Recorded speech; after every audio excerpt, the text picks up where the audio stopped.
I'm Shivani Gupta, and welcome to the Ask Shivani podcast. I believe that one of the best presents that you can give yourself is time to be able to sit down and ask yourself some questions.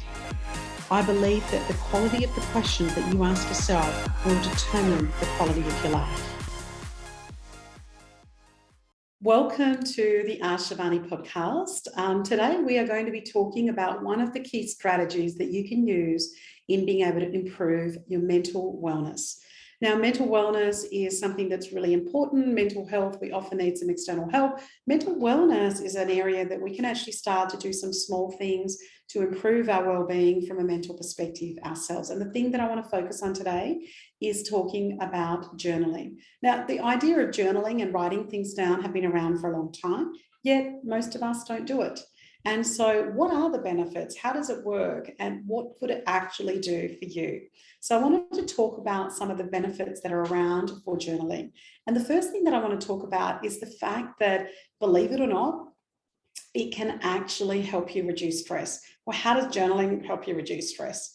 Well, there is an amazing author called Amy Hoyt. She is a doctor and is the founder of Mending Trauma.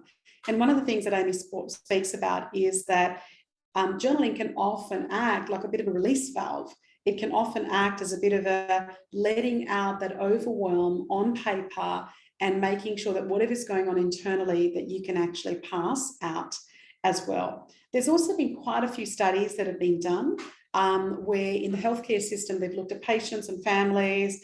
They've also looked at children's hospitals. And one of the things that they've done is measure the amount of stress that people had pre-journaling versus post-journaling.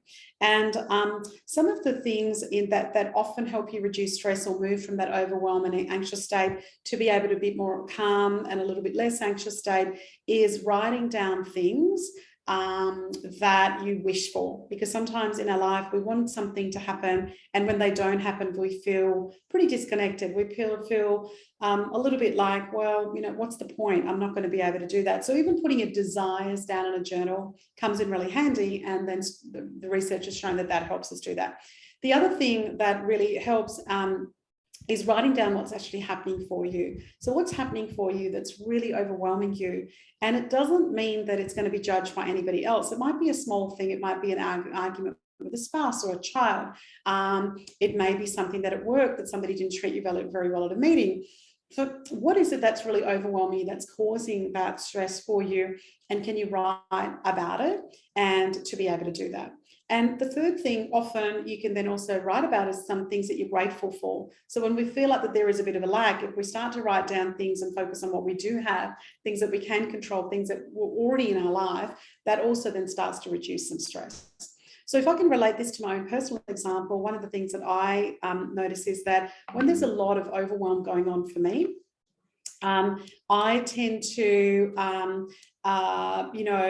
just feel a bit overwhelmed with everything that's going on. And then I sit in that story in my head, and that causes me a sleepless night. That causes me impact in terms of really being present in my family as well as my work around what I do. So I tend to use journaling. I journal every day. And I always say to people, if I'm mentoring them, don't try and journal for, minutes or hours at a time. Like some people say, oh, it's amazing if you journal for, 2 hours a week. Well, that's too much. I would just start off with a 1 minute journal. Just literally have a diary next to you, or once a day, set up the practice of journaling for one minute a day. And you might just say, this is what happened today, and just get out what's been stressing you for that particular day. So in my experience of starting from a 1 minute practice lead and now into a 10-minute a day practice, sometimes the first 5, 6, 7, 8 minutes of my journal are just very petty, annoying, horrible things that have really been stressing me out. And one of the things I do is then just get that out. And it might be something somebody did. It might be one of my kids who I love dearly, but they've really annoyed me in that instance. And I just get it out of my system. So I use journaling as a process to process some of those emotions that helps me reduce my stress, that helps me reduce my overwhelm. And I don't even sometimes get to the gratitude to the last couple of minutes. Other days are better, where I can do some not so nice things that are happening in my head, get them out on some journaling, and then I can get to some gratitudes. So you could do it either for gratitude or the wishes that you have or what's overwhelming you. But again, research shows that it actually reduces a lot of your stress. The second thing I want to talk about is the fact that journaling can actually boost your health and well-being. And when we start to go, well, what does that mean? And again, there's some research that's been done, particularly in 2018 and 2019, just pre the pandemic, which talked about the fact that when you write your deepest thoughts, and this research showed that when you write and you did some journaling, they measured this across a few hundred people, and they realized that the people that were doing lots of visits to the doctors actually had fewer stress-related visits to the doctor once they started to journal. The other thing that it did was that they measured their blood pressure, and their blood pressure was reduced over the study in terms of being able to do that. And there's various studies that have been done on this. The other thing was an improved mood. So you generally felt a little bit better getting stuff out again off your mind. And so it really contributed to that and, to your well-being as well. In addition to this particular study, there was another study that was done with almost 100 adults where they basically found the fact that when they looked at anxiety, their anxiety over 12 weeks of measuring their daily journaling practice actually helped them reduce the distress and also increase their well-being. So have a look at that. There's a lot of studies around. If you ever have any questions, my website is called Ask Shivani, and I can always send you the links to be able to talk about that.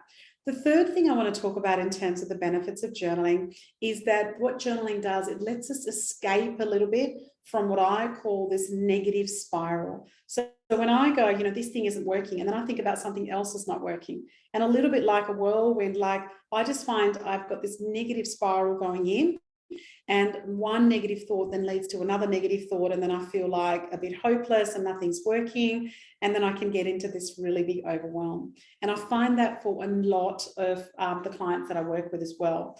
And so when negative thoughts arise and when negative worries arise, rather than sitting in those stories, one of the things that researchers found is that you could really just write them down. There is a clinical psychologist in New York, and her name is Dr. Sabrina Romanoff. And one of the things she speaks about is the fact that when you create some distance and a little bit of space from what's happening, you start to look at things a little bit more objectively rather than sitting in those stories. And, technically, like a lot of clinical psychologists would speak about, that distancing is called cognitive diffusion. So you're diffusing the issue, like diffusing a bomb, but you're diffusing this issue that's happening just by taking a little bit of space and going, okay, I'm just going to write about that. And also this notion of the fact that this thing is happening, but it's not all of me. So for example, when something not so great is happening, to be able to look at that situation and go, well, this is not great. What's happening here is not great, but it's happening at work. This is not all of me. It's happening in my workplace. And you can start to segment those certain areas in terms of what you are doing. The other thing, for example, is if you've got a physical injury, right? I know, for example, I broke my ankle last year. It was very frustrating for me. I was in a moon boot, but I also had to have crutches for 5 weeks, and I was very dependent on my family. And for somebody who's a very independent woman, in all aspects of my life, I found that very, very difficult. So even I just use it to compartmentalize and say, like, isn't it great that I didn't have an accident, but all my bones were broken? My ankle is not doing so well, but everything else in my body is doing really well. And again, putting some of that distance and having that diffusion, and rather than focusing on the one particular thing. Separating that. And, I'm probably delving a little bit into meditation here, but one of the things in meditation that we speak about is being the observer.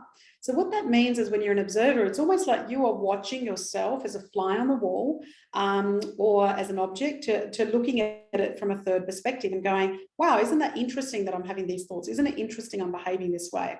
So one of the things that they talk about cognitive diffusion is also this ability to be able to go, look, I'm having this thought, right? And this thought is this. So almost separating your thoughts to yourself and saying, I'm having this horrible thought about my partner. I'm having this horrible thought about my boss, or I'm having this horrible thought that I really literally want to punch somebody, in the face. So just almost writing about that thought and knowing that that is a thought you have and you're not every piece of your thought, and separating that can also help with that diffusion part. The other part is that, as I spoke about a bit earlier, but it really helps you process emotions. So one of the things is with our feelings is, for many of us, we have lived in culture, we have lived in family, we've lived in organizations where talking about your feelings openly was not welcomed.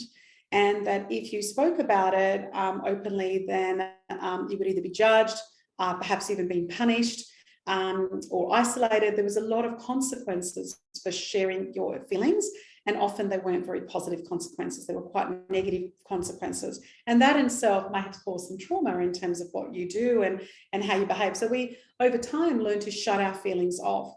And so being able to express our feelings without worrying about anybody else's reaction, without fear of judgment of what somebody would say, without it causing any trauma, is a really amazing way to be able to process your emotions. So imagine just being able to write, what feelings came up. So I'll just share with you the other day, I was in a training, at a speaker's training. I had traveled all the way across the world, halfway across the world, to attend it. It was a fairly time-consuming exercise. I was away from my husband and my 2 kids.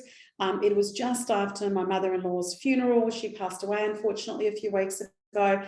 And I felt really guilty for leaving the family, even though my husband and kids were like, look, you have been wanting to do this course forever.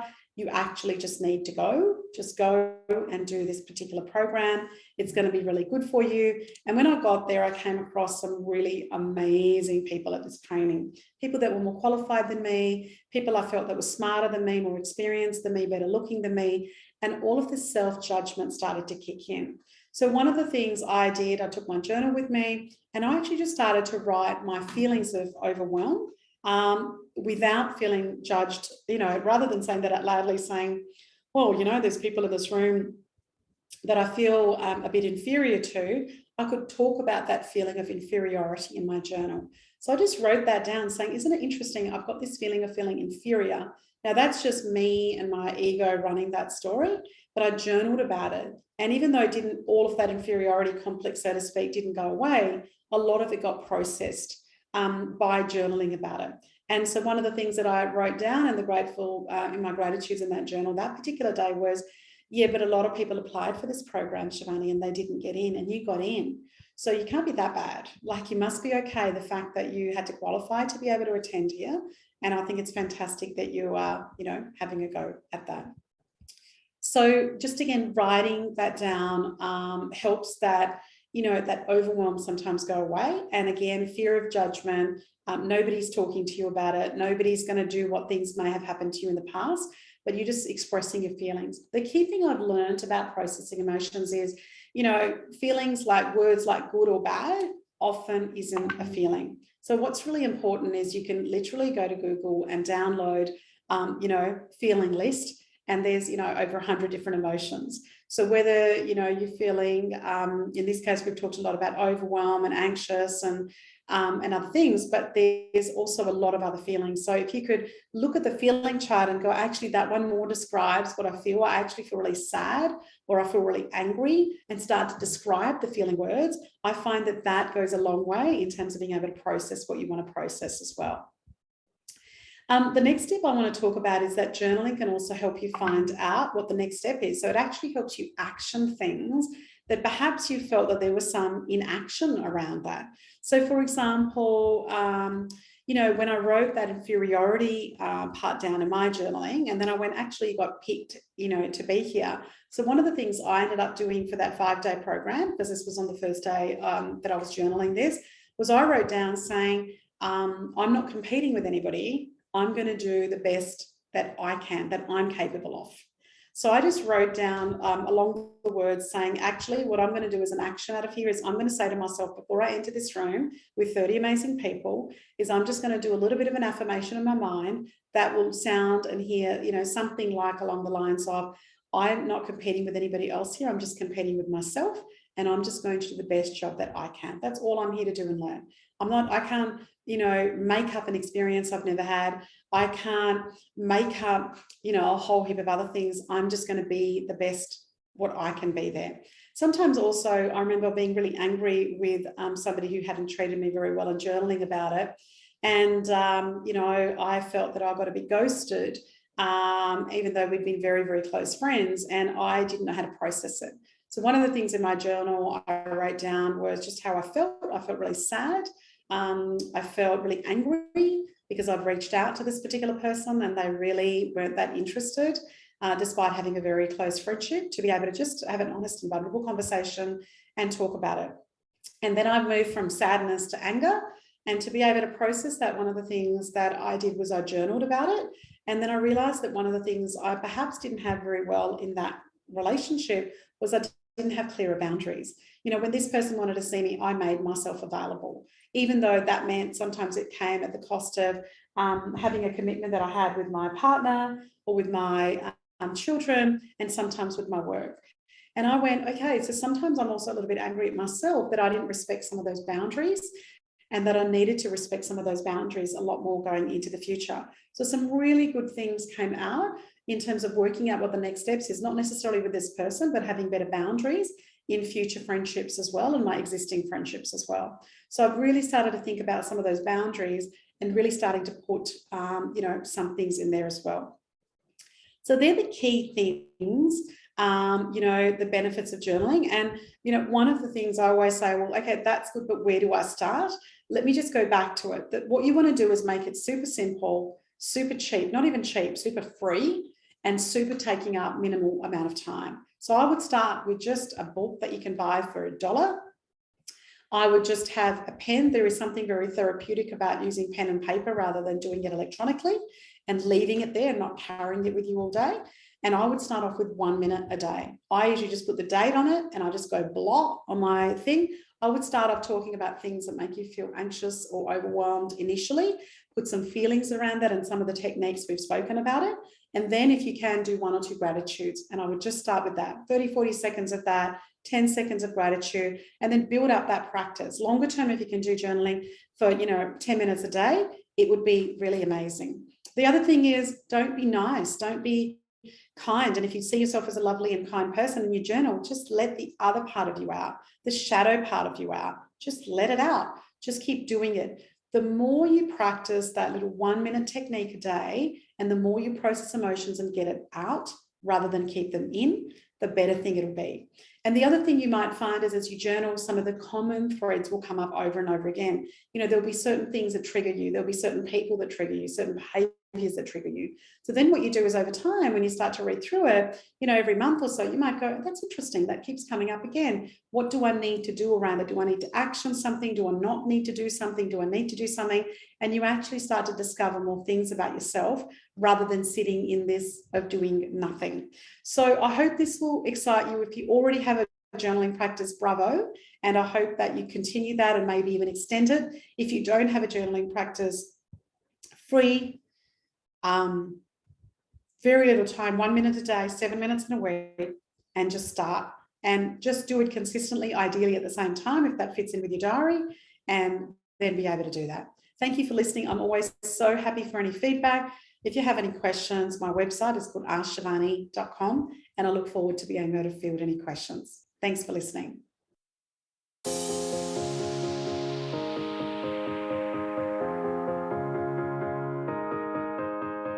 I'm Shivani Gupta, and you've been listening to the Ask Shivani podcast, where I got to ask some questions. Thank you so much for listening. Please follow Ask Shivani on Facebook, Instagram, and LinkedIn. And if you haven't done so, please go to the Apple podcast and subscribe, rate, and review this podcast. It would mean a lot. Thank you.